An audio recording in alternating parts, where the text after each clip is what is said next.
All right, let's talk about the next big thing in wireless, the thing you've probably been seeing all over the place, Wi-Fi 7. The hype is huge, and the speeds they're promising sound absolutely wild. So let's unpack what's really going on. And yeah, this is the number that's grabbing all the headlines, 46 gigabits per second. Just to put that in perspective, we're talking dozens of times faster than your average gigabit home internet. It's the kind of speed where you could download a massive 4K movie in like a blink. It honestly sounds almost too good to be true. Which, of course, brings us to the question that pretty much everyone, including a lot of networking pros, is asking. What in the world would you even do with that much speed on a single device? I mean, seriously, what's a real-world situation where you'd need a 46 gigabit wireless connection? It's a totally fair question, and the answer, it turns out, is pretty interesting. To really get to the bottom of this, we first have to understand where that almost unbelievable number even comes from. Because, as you probably guessed, there's a bit of a catch. Okay, so here's the deal. That 46 gigabits per second figure, it's only possible in a perfect lab, under perfect conditions. We're talking 16 separate data streams on a gigantic 320 megahertz channel. But here's the reality check. Your phone, your laptop, even a super high-end one, they usually have just 2 of those streams. Nobody is walking around with a 16-stream device in their pocket. So in the real world, you're looking at a tiny fraction of that headline speed. You know, this whole obsession with one single theoretical number is exactly why networking professionals look at Wi-Fi in a completely different way. For them, a great network isn't just about speed. The people who actually design these massive wireless networks for stadiums or big offices, they're not chasing the highest number on the box.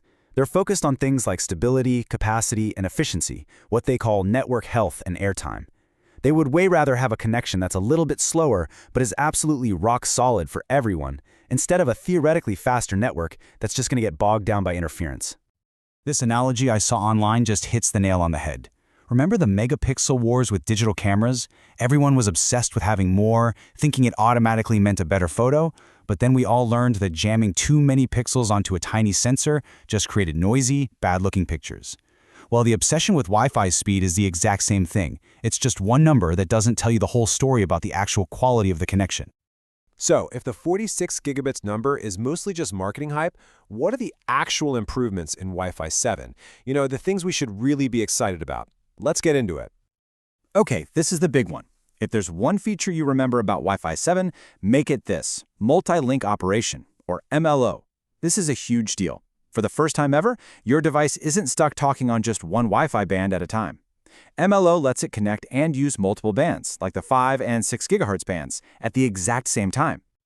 And MLO can be used in a couple of really clever ways. In one mode, it basically acts like a smart GPS for your data, instantly rerouting it to whichever band is less crowded at that moment. That's a massive win for reliability and cutting down on lag. But in another mode, it can actually combine the bands together, think of it like adding extra lanes to a highway, to give you a major speed boost. This is where the real-world performance gains are hiding. And it's not just MLO. There are other really smart upgrades too. Preamble puncturing, for instance, can cleverly avoid little pockets of interference, which just makes your connection way more stable. Then there's 4K QAM, which is a fancier way of packing more data into the signal. It can give you about a 20% speed bump when conditions are good. And multi-RU helps everything run more smoothly in crowded places.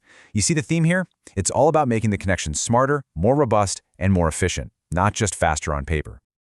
Okay, so with all this cool new technology, who is it actually for? I mean, who's going to see a real tangible benefit from upgrading today?